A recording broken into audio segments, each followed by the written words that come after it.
الحمدللہ والصلاۃ والسلام علی رسول اللہ اما بعد اعوذ باللہ من الشیطان الرجیم بسم اللہ الرحمن الرحیم رب اشرح لی صدری ویسر لی امری واحلل عقدۃ من لسانی یفقہوا قولی رب زدنی علما اللہم صلی علی سیدنا محمد وعلی آل سیدنا محمد وصحاب سیدنا محمد وبارک وسلم۔ اللہ تبارک و تعالیٰ کی حمد و ثناء کے بعد نبی مہرباں حضرت محمد مصطفیٰ صلی اللہ علیہ وسلم پر بے شمار درود و سلام۔ الحمدللہ ہم آج ایک اہم مقام پر یہاں جمع ہیں، قرآن مجید کو سیکھنے کے حوالے سے، قرآن مجید کی تعلیم کو اپنی زندگیوں میں لانے کے حوالے سے اور قرآن مجید کی تعلیم کو عام کرنے کے حوالے سے ہم یہاں پر اپنی صلاحیتیں، اپنا وقت جو ہے وہ یہاں پر دے رہے ہیں۔ آج اس سیشن میں انشاءاللہ جو ہم بات کرنے جائیں گے، قرآن مجید کو تجوید سے پڑھنا کیوں ضروری ہے۔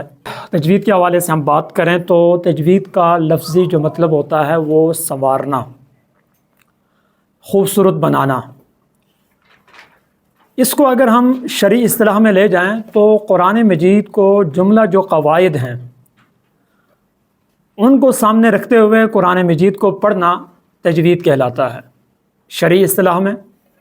اور اگر ہم اس کو تھوڑا سا مزید تجوید کے حکم کے حوالے سے ہم بات کریں کہ تجوید کے لیے حکم کیا ہے، تو وہ حکم کلیئر ہے۔ قرآن مجید کے اندر اللہ تبارک و تعالیٰ نے آیت کی صورت بتایا کہ ورتل القرآن ترتیلا۔ جتنے بھی مسلمان ہیں جو قرآن مجید کو پڑھتے ہیں ان سب کے لیے ضروری ہے وہ قرآن مجید کو تجوید کے ساتھ پڑھیں گے۔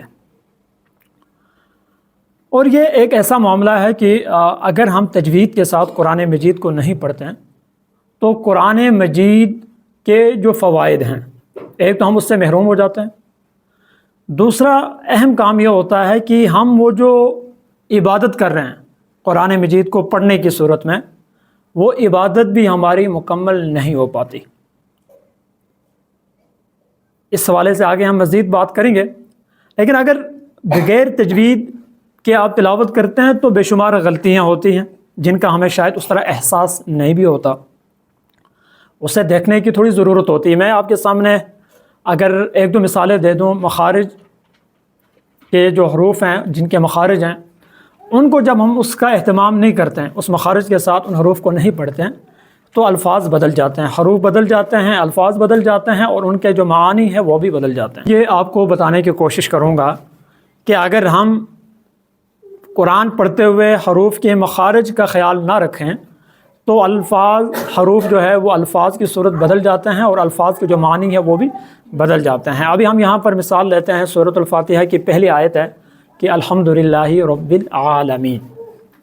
اس کو اگر آپ دیکھیں، جب ہم اس کو لکھتے ہیں، لکھنے میں کیا چیزیں ہمارے سامنے آ رہی ہیں، اور جب ہم اس کو پڑھتے ہیں، پڑھتے ہوئے کیا جو چیزیں ہیں ان کا ہمیں خیال رکھنا پڑتا ہے۔ لیکن جب ہم مخارج کا خیال نہیں رکھتے ہیں تو پڑھنا ہمارا اور انداز میں ہو جاتا ہے اور اس کے معنی بدل جاتے ہیں۔ نیچے آپ دوسری لائن میں لکھیں، ہا کی جگہ الحمد میں ہا ڈالیں گے اور باقی اسی طریقے سے رکھیں، ہا جی، اور رب العالمین آئین کی جگہ آپ الف کے اوپر کھڑی زبر ڈال کے عالمین، علم جو گم اور اس میں آتا ہے، آئین نہیں لکھیں گے آپ، الف لکھیں گے، الف کے اوپر آپ کھڑی زبر ڈال دیں جو الف مدہ کی ایک صورت بن جاتی ہے۔ جزاک اللہ۔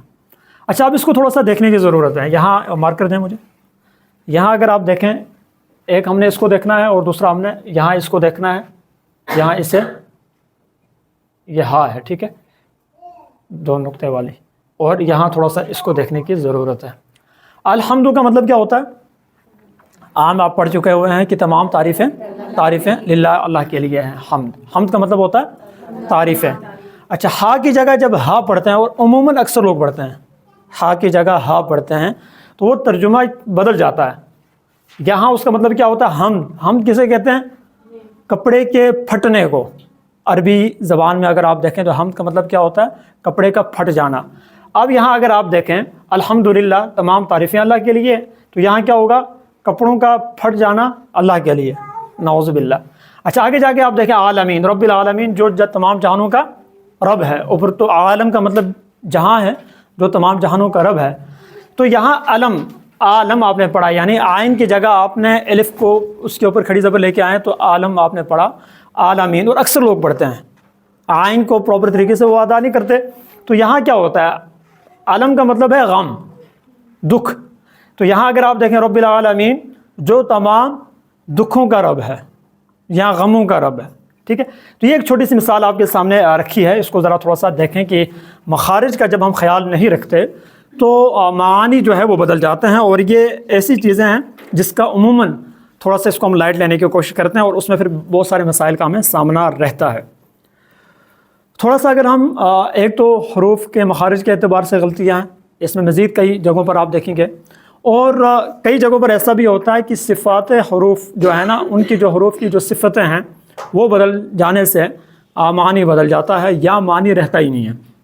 اگر ہم دیکھیں قرآن مجید کے اندر کئی جگہ طلبن کا لفظ استعمال ہوا، یا عربی کے اندر بھی طلب کا لفظ استعمال ہوتا ہے طا کے ساتھ. ٹھیک ہے، تو اس کا مطلب ہوتا ہے مانگنا، طلبن کا مطلب مانگنا. اچھا یہ طا جو ہے اس کو جب ہم چھوٹی تے کے ساتھ کنورٹ کر دیتے ہیں، طلب پڑھتے ہیں، طلب کا کوئی معنی نہیں ہے، یہ محمد لفظ ہے، اس کا کوئی بھی معنی نہیں ہے. تو وہ معنی اس کا یہاں پہ ہی بدل گیا.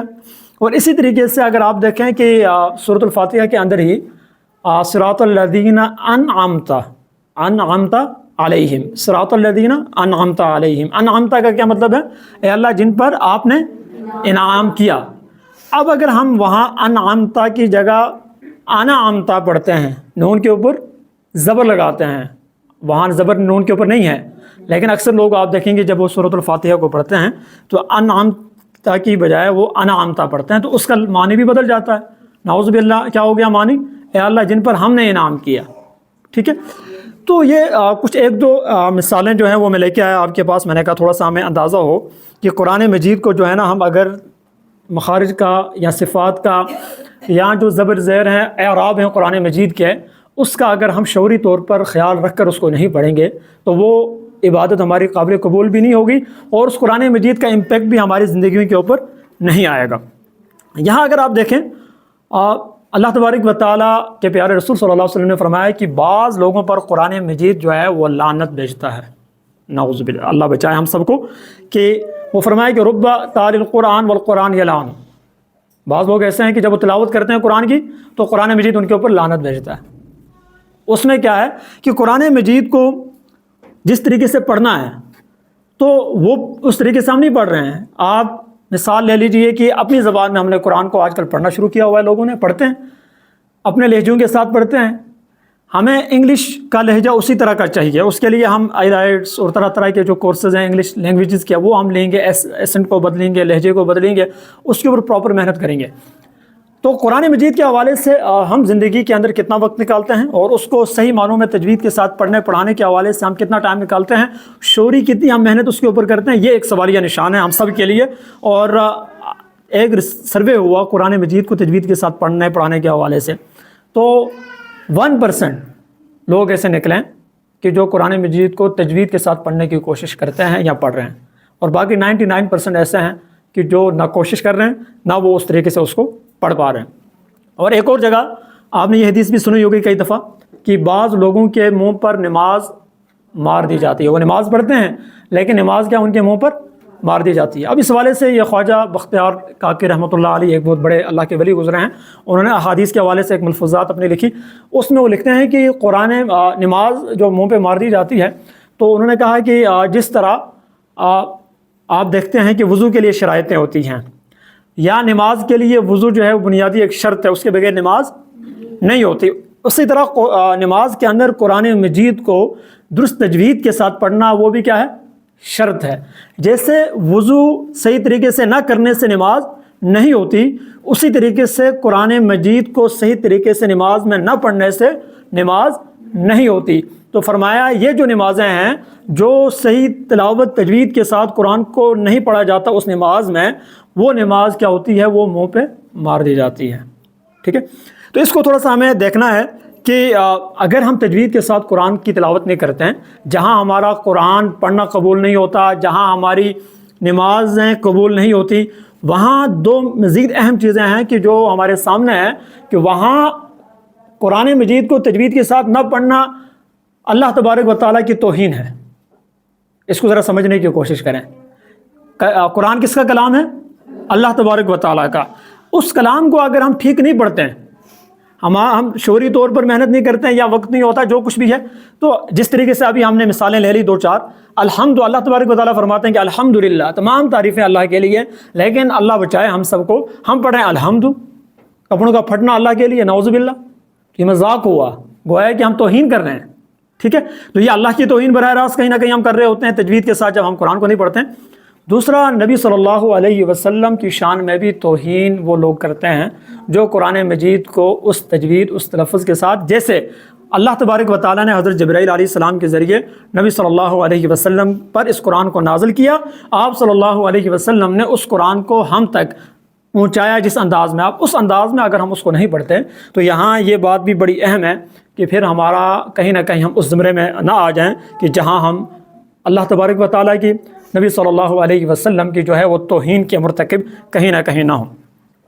تو یہ تجوید کے حوالے سے کچھ بنیادی میں چاہ رہا تھا کہ 3-4 چیزیں آپ کے سامنے رکھ دی جائیں کہ جس کو ہم نے بڑا زندگی کے اندر شاید تجوید کو، قرآن مجید کو درست پڑھنے کو ہم نے بچوں کا کام سمجھا ہوا ہوتا ہے، ہم بچوں کو ہی بھیج دیتے ہیں، اور وہ بھی اس وقت بھی کاپیز، ہوم ورک، باقی جو ہمارا بچہ مونٹنسری کی کلاس میں پڑھتا ہے اس کی جتنی چیزیں ہم چیک سکول کے حوالے سے کر رہے ہیں، کیا وہ جو بچہ مسجد جا رہا ہے اس قاعدے کو لے کر، اس سپارے کو لے کر، کیا اس کا بھی چیک اینڈ بیلنس ہے کہ بیٹا کہاں پر پہنچے ہو، کتنے تلفظ آپ کے ٹھیک ہو گئے، کتنے معاملات آپ نے سیکھ لیے؟ تو اس حوالے سے جہاں ان بچوں کی توجہ بھی لانا ضروری ہے کرنا، وہاں پر سب سے پہلے ہمیں خود اپنے آپ کو پریپیئر کرنا ہوگا، اپنی تیاری کو آگے بڑھانا ہوگا۔